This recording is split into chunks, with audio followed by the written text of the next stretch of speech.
Chapter 9 of The Great Gatsby by F. Scott Fitzgerald. After 2 years, I remember the rest of that day, and that night, and the next day, only as an endless drill of police and photographers and newspaper men in and out of Gatsby's front door. A rope stretched across the main gate, and a policeman by it kept out the curious, but little boys soon discovered that they could enter through my yard, and there were always a few of them clustered open-mouthed about the pool.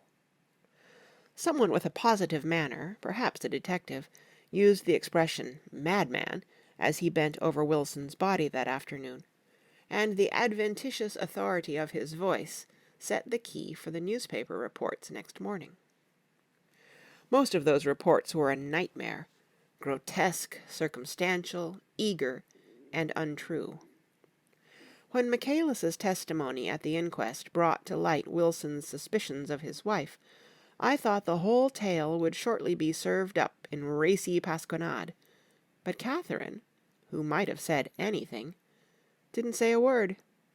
She showed a surprising amount of character about it, too, looked at the coroner with determined eyes, under that corrected brow of hers, and swore that her sister had never seen Gatsby, that her sister was completely happy with her husband, that her sister had been into no mischief whatever.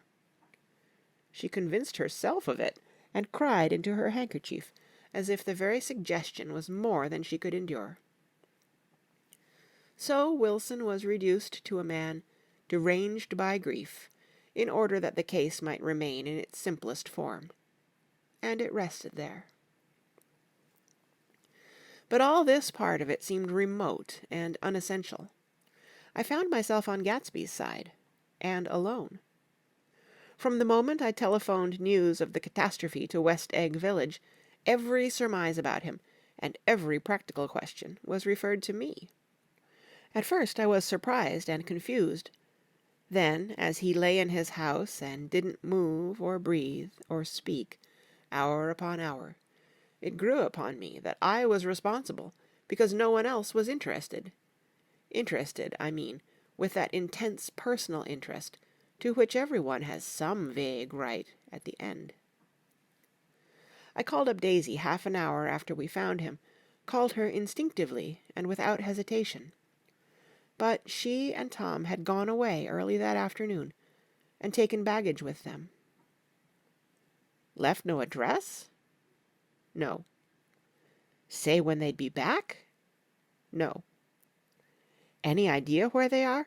How I could reach them? I don't know. Can't say. I wanted to get somebody for him. I wanted to go into the room where he lay and reassure him. I'll get somebody for you, Gatsby. Don't worry. Just trust me. And I'll get somebody for you. Meyer Wolfsheim's name wasn't in the phone book. The butler gave me his office address on Broadway, and I called information, but by the time I had the number it was long after 5, and no one answered the phone. Will you ring it again? I've rung them 3 times. It's very important. Sorry, I'm afraid no one's there. I went back to the drawing-room and thought for an instant that they were chance visitors, all these official people who suddenly filled it. But as they drew back the sheet and looked at Gatsby with unmoved eyes, his protest continued in my brain. Look here, old sport, you've got to get somebody for me. You've got to try hard. I can't go through this alone. Someone started to ask me questions, but I broke away, and going upstairs looked hastily through the unlocked parts of his desk. He'd never told me definitely that his parents were dead. But there was nothing, only the picture of Dan Cody, a token of forgotten violence, staring down from the wall. Next morning I sent the butler to New York with a letter to Wolfsheim, which asked for information and urged him to come out on the next train. That request seemed superfluous when I wrote it. I was sure he'd start when he saw the newspapers, just as I was sure there'd be a wire from Daisy before noon. But neither a wire nor Mr. Wolfsheim arrived. No one arrived except more police and photographers and newspaper men. When the butler brought back Wolfsheim's answer, I began to have a feeling of defiance, of scornful solidarity between Gatsby and me, against them all. Dear Mr. Carraway, this has been one of the most terrible shocks of my life to me. I hardly can believe it that it is true at all. Such a mad act as that man did should make us all think. I cannot come down now, as I am tied up in some very important business, and cannot get mixed up in this thing now. If there is anything I can do a little later, let me know in a letter by Edgar. I hardly know where I am when I hear about a thing like this, and am completely knocked down and out. Yours truly, Meyer Wolfsheim. And then hasty addenda beneath. Let me know about the funeral, etc. Do not know his family at all. When the phone rang that afternoon, and long distance said Chicago was calling, I thought this would be Daisy at last, but the connection came through as a man's voice, very thin and far away. "This is Slagle speaking." "Yes?" The name was unfamiliar. "Hell of a note, isn't it? Get my wire?" "There haven't been any wires." "Young Park's in trouble," he said rapidly. "They picked him up when he handed the bonds over the counter. They got a circular from New York giving him the numbers just 5 minutes before. What do you know about that, hey? You never can tell in these hick towns." "Hello," I interrupted breathlessly. "Look here, this isn't Mr. Gatsby. Mr. Gatsby's dead." There was a long silence on the other end of the wire, followed by an exclamation, then a quick squawk as the connection was broken. I think it was on the third day that a telegram signed Henry C. Gats arrived from a town in Minnesota. It said only that the sender was leaving immediately and to postpone the funeral until he came. It was Gatsby's father, a solemn old man, very helpless and dismayed, bundled up in a long, cheap ulster against the warm September day. His eyes leaked continuously with excitement, and when I took the bag and umbrella from his hands, he began to pull so incessantly at his sparse grey beard that I had difficulty in getting off his coat. He was on the point of collapse, so I took him into the music-room and made him sit down while I sent for something to eat. But he wouldn't eat, and the glass of milk spilled from his trembling hand. "I saw it in the Chicago newspaper," he said. "It was all in the Chicago newspaper. I started right away." "I didn't know how to reach you." His eyes, seeing nothing, moved ceaselessly about the room. "It was a madman," he said. "He must have been mad." "Wouldn't you like some coffee?" I urged him. "I don't want anything. I'm all right now, Mr. Carraway." "Well, I'm all right now. Where have they got Jimmy?" I took him into the drawing-room, where his son lay, and left him there. Some little boys had come up on the steps and were looking into the hall. When I told them who had arrived, they went reluctantly away. After a little while Mr. Gats opened the door and came out, his mouth ajar, his face flushed slightly, his eyes leaking isolated and unpunctual tears.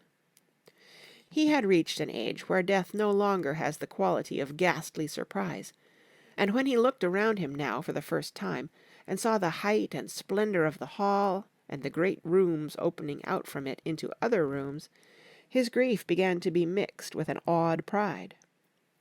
I helped him to a bedroom upstairs. While he took off his coat and vest, I told him that all arrangements had been deferred until he came. "I didn't know what you'd want, Mr. Gatsby." "Gats is my name." "Mr. Gats, I thought you might want to take the body west." He shook his head. "Jimmy always liked it better down east. He rose up to his position in the East. Were you a friend of my boy's, Mr.?" "We were close friends." "He had a big future before him, you know. He was only a young man, but he had a lot of brain power here." He touched his head impressively, and I nodded. "If he'd have lived, he'd have been a great man. A man like James J. Hill. He'd have helped build up the country." "That's true," I said, uncomfortably. He fumbled at the embroidered coverlet, trying to take it from the bed, and lay down stiffly, and was instantly asleep. That night an obviously frightened person called up, and demanded to know who I was before he would give his name. "This is Mr. Carraway," I said. "Oh!" He sounded relieved. "This is Klipspringer." I was relieved, too, for that seemed to promise another friend at Gatsby's grave. I didn't want it to be in the papers and draw a sightseeing crowd, so I'd been calling up a few people myself. They were hard to find. "The funeral's tomorrow," I said. 3:00 here at the house. I wish you'd tell anybody who'd be interested." "Oh, I will," he broke out hastily. "Of course, I'm not likely to see anybody, but if I do—" His tone made me suspicious. "Of course, you'll be there yourself." "Well, I'll certainly try. What I called up about is—" "Wait a minute," I interrupted. "How about saying you'll come?" "Well, the truth of the matter is that I'm staying with some people up here in Greenwich, and they rather expect me to be with them tomorrow. In fact, there's a sort of picnic or something. Of course, I'll do my very best to get away." I ejaculated an unrestrained "Huh!" and he must have heard me, for he went on nervously. "What I called up about was a pair of shoes I left there. I wonder if it'd be too much trouble to have the butler send them on. You see, they're tennis shoes, and I'm sort of helpless without them. My address is care of B.F." I didn't hear the rest of the name, because I hung up the receiver. After that I felt a certain shame for Gatsby. One gentleman to whom I telephoned implied that he had got what he deserved. However, that was my fault, for he was one of those who used to sneer most bitterly at Gatsby, on the courage of Gatsby's liquor, and I should have known better than to call him. The morning of the funeral I went up to New York to see Meyer Wolfsheim. I couldn't seem to reach him any other way. The door that I pushed open, on the advice of an elevator boy, was marked "The Swastika Holding Company," and at first there didn't seem to be anyone inside. But when I had shouted "Hello!" several times in vain, an argument broke out behind a partition, and presently a lovely Jewess appeared at an interior door and scrutinized me with black, hostile eyes. "Nobody's in," she said. "Mr. Wolfsheim's gone to Chicago." The first part of this was obviously untrue, for someone had begun to whistle "The Rosary" tunelessly inside. "Please say that Mr. Carraway wants to see him." "I can't get him back from Chicago, can I?" At this moment a voice, unmistakably Wolfsheim's, called "Stella!" from the other side of the door. "Leave your name on the desk," she said quickly. "I'll give it to him when he gets back." "But I know he's there." She took a step toward me, and began to slide her hands indignantly up and down her hips. "You young men think you can force your way in here any time," she scolded. "We're getting sick and tired of it. When I say he's in Chicago, he's in Chicago." I mentioned Gatsby. "Oh!" She looked at me over again. "Will you just— What was your name?" She vanished. In a moment Meyer Wolfsheim stood solemnly in the doorway, holding out both hands. He drew me into his office, remarking in a reverent voice that it was a sad time for all of us, and offered me a cigar. "My memory goes back to when I first met him," he said. "A young major just out of the army and covered over with medals he got in the war. He was so hard up he had to keep on wearing his uniform because he couldn't buy some regular clothes. First time I saw him was when he came into Weinbrenner's pool room at 43rd Street and asked for a job. He hadn't eat anything for a couple of days. 'Come on, have some lunch with me,' I said. He ate more than $4 worth of food in half an hour." "Did you start him in business?" I inquired. "Start him? I made him." "Oh." "I raised him up out of nothing, right out of the gutter. I saw right away he was a fine-appearing, gentlemanly young man, and when he told me he was in Oxford, I knew I could use him good. I got him to join up in the American Legion, and he used to stand high there. Right off he did some work for a client of mine up to Albany. We were so thick like that in everything." He held up 2 bulbous fingers. "Always together." I wondered if this partnership had included the World Series transaction in 1919. "Now he's dead," I said after a moment. "You were his closest friend, so I know you'll want to come to his funeral this afternoon." "I'd like to come." "Well, come then." The hair in his nostrils quivered slightly, and as he shook his head his eyes filled with tears. "I can't do it. I can't get mixed up in it," he said. "There's nothing to get mixed up in. It's all over now." "When a man gets killed, I never like to get mixed up in it in any way. I keep out. When I was a young man it was different. If a friend of mine died, no matter how, I stuck with them to the end. You may think that sentimental, but I mean it.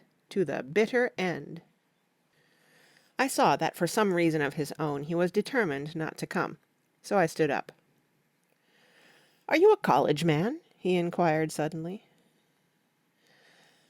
For a moment I thought he was going to suggest a connection, but he only nodded and shook my hand. "Let us learn to show our friendship for a man when he is alive, and not after he is dead," he suggested.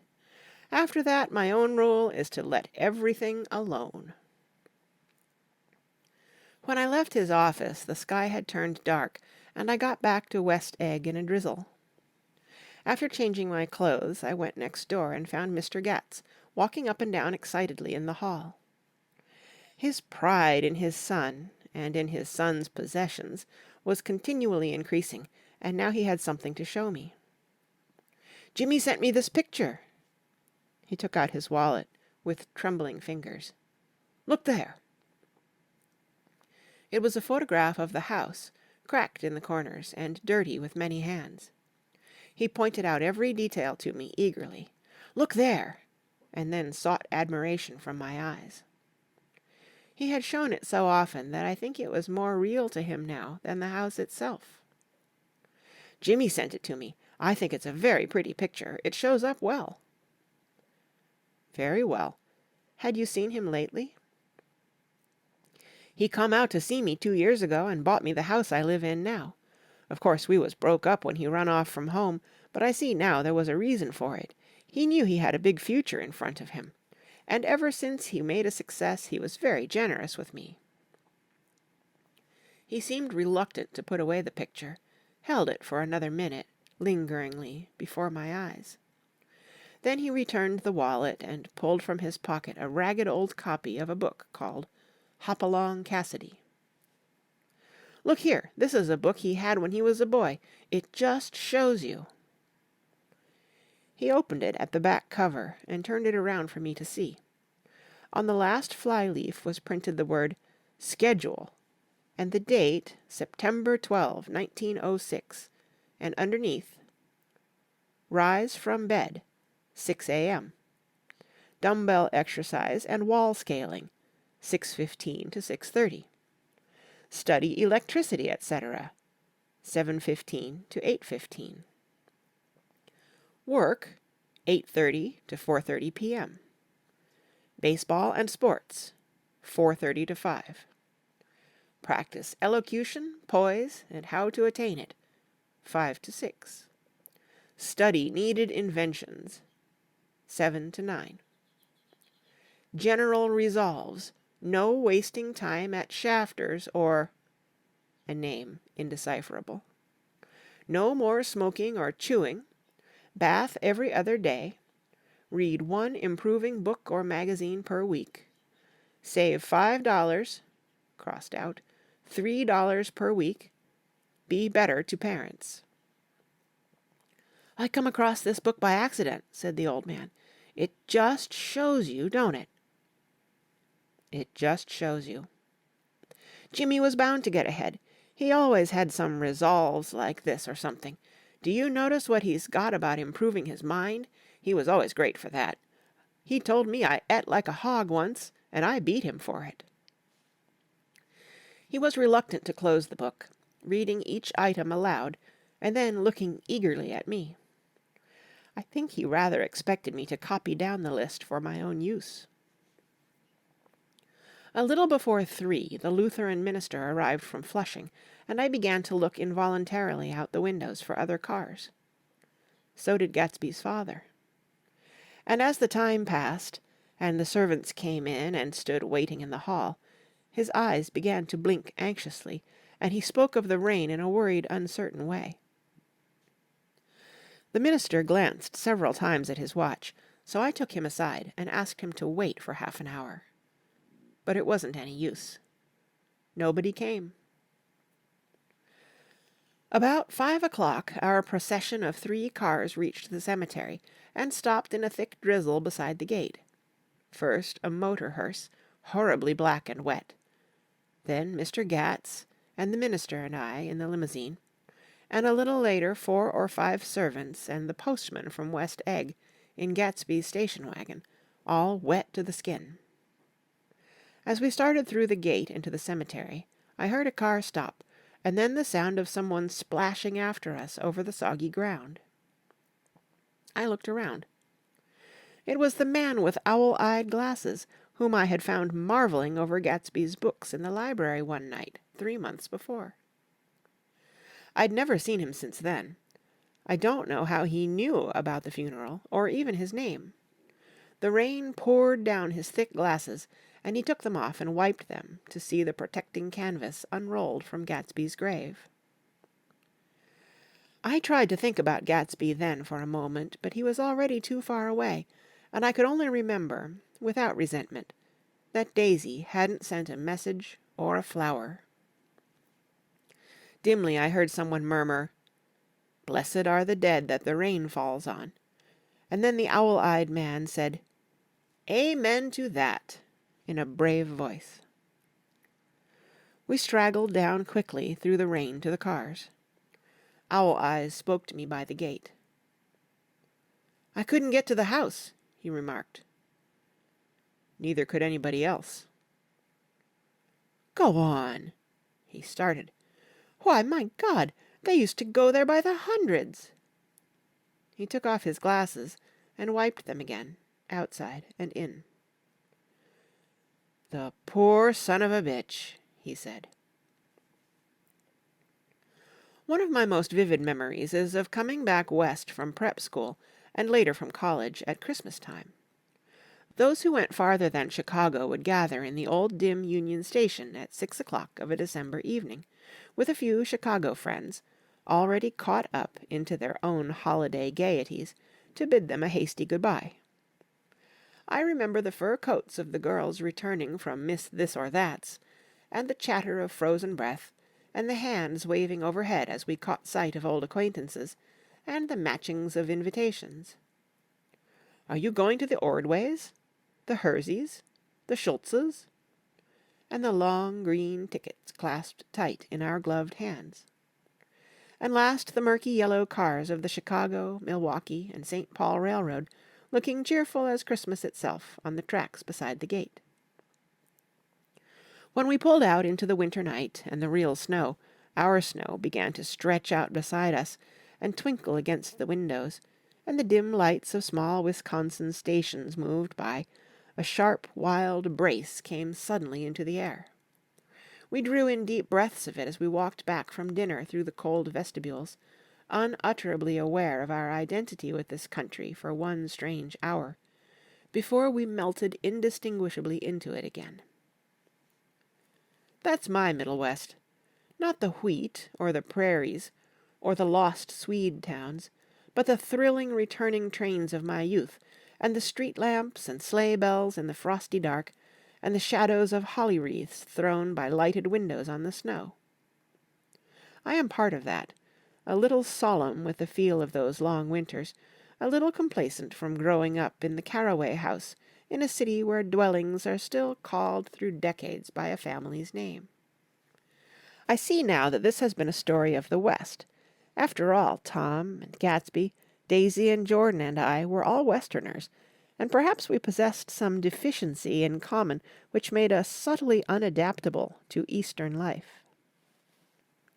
Even when the East excited me most, even when I was most keenly aware of its superiority to the bored, sprawling, swollen towns beyond the Ohio, with their interminable inquisitions which spared only the children and the very old, even then it had always for me a quality of distortion. West Egg, especially, still figures in my more fantastic dreams. I see it as a night scene by El Greco, 100 houses, at once conventional and grotesque, crouching under a sullen, overhanging sky and a lustreless moon. In the foreground 4 solemn men in dress suits are walking along the sidewalk, with a stretcher on which lies a drunken woman in a white evening dress. Her hand, which dangles over the side, sparkles cold with jewels. Gravely the men turn in at a house. The wrong house. But no one knows the woman's name, and no one cares. After Gatsby's death, the East was haunted for me like that, distorted beyond my eyes' power of correction. So when the blue smoke of brittle leaves was in the air, and the wind blew the wet laundry stiff on the line, I decided to come back home. There was one thing to be done before I left, an awkward, unpleasant thing that perhaps had better have been let alone. But I wanted to leave things in order, and not just trust that obliging and indifferent sea to sweep my refuse away. I saw Jordan Baker, and talked over and around what had happened to us together, and what had happened afterward to me, and she lay perfectly still, listening, in a big chair. She was dressed to play golf, and I remember thinking she looked like a good illustration, her chin raised a little jauntily, her hair the color of an autumn leaf, her face the same brown tint as the fingerless glove on her knee. When I had finished, she told me without comment that she was engaged to another man. I doubted that, though there were several she could have married at a nod of her head, but I pretended to be surprised. For just a minute I wondered if I wasn't making a mistake. Then I thought it all over again quickly, and got up to say good-bye. "Nevertheless, you did throw me over," said Jordan suddenly. "You threw me over on the telephone. I don't give a damn about you now, but it was a new experience for me, and I felt a little dizzy for a while." We shook hands. "Oh, and do you remember," she added, "a conversation we once had about driving a car?" "Why, not exactly." "You said a bad driver was only safe until she met another bad driver. Well, I met another bad driver, didn't I? I mean, it was careless of me to make such a wrong guess. I thought you were rather an honest, straightforward person. I thought it was your secret pride." "I'm 30, I said. "I'm 5 years too old to lie to myself and call it honor." She didn't answer. Angry and half in love with her, and tremendously sorry, I turned away. One afternoon late in October I saw Tom Buchanan. He was walking ahead of me along Fifth Avenue, in his alert, aggressive way, his hands out a little from his body as if to fight off interference, his head moving sharply here and there, adapting itself to his restless eyes. Just as I slowed up to avoid overtaking him, he stopped and began frowning into the windows of a jewelry store. Suddenly he saw me and walked back, holding out his hand. "What's the matter, Nick? Do you object to shaking hands with me?" "Yes. You know what I think of you." "You're crazy, Nick," he said quickly. "Crazy as hell. I don't know what's the matter with you." "Tom," I inquired, "what did you say to Wilson that afternoon?" He stared at me without a word, and I knew I had guessed right about those missing hours. I started to turn away, but he took a step after me and grabbed my arm. "I told him the truth," he said. "He came to the door while we were getting ready to leave, and when I sent down word that we weren't in, he tried to force his way upstairs. He was crazy enough to kill me if I hadn't told him who owned the car. His hand was on a revolver in his pocket every minute he was in the house." he broke off defiantly. What if I did tell him? That fellow had it coming to him. He threw dust into your eyes just like he did in Daisy's, but he was a tough one. He ran over Myrtle like you'd run over a dog, and never even stopped his car. There was nothing I could say, except the one unutterable fact that it wasn't true. And if you think I didn't have my share of suffering, look here, when I went to give up that flat and saw that damn box of dog biscuits sitting there on the sideboard, I sat down and cried like a baby. By God, it was awful. I couldn't forgive him or like him, but I saw that what he had done was, to him, entirely justified. It was all very careless and confused. They were careless people, Tom and Daisy.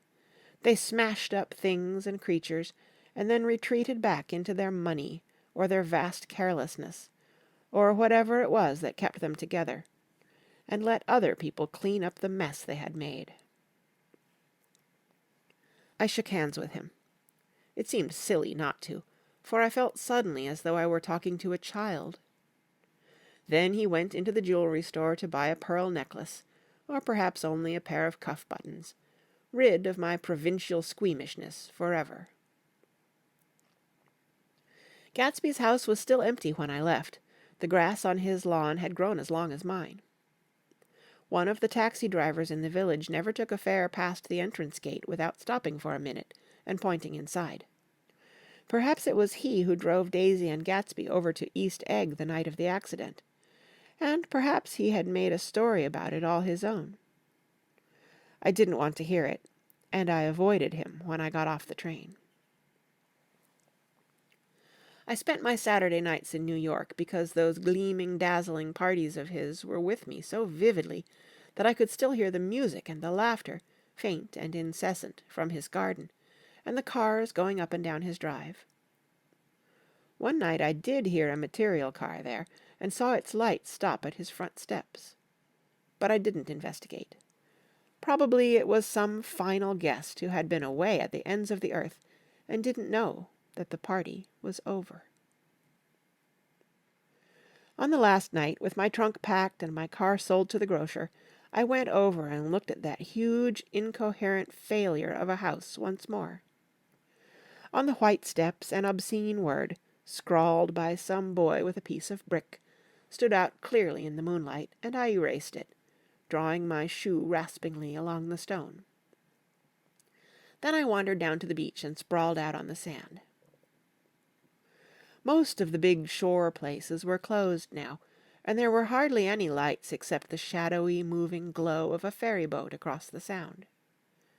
And as the moon rose higher, the inessential houses began to melt away, until gradually I became aware of the old island here that flowered once for Dutch sailors' eyes, a fresh green breast of the New World.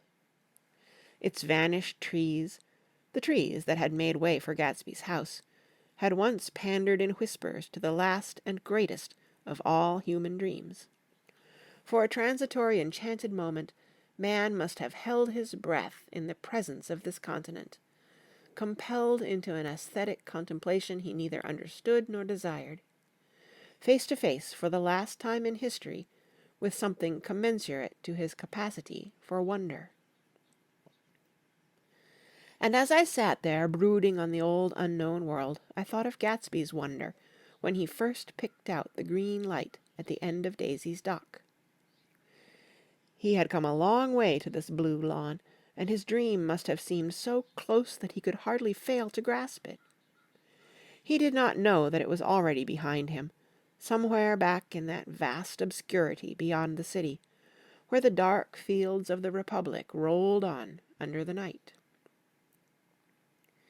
Gatsby believed in the green light, the orgastic future that year by year recedes before us. It eluded us then, but that's no matter. Tomorrow we will run faster, stretch out our arms farther, and one fine morning, so we beat on, boats against the current, borne back ceaselessly into the past. End of chapter 9.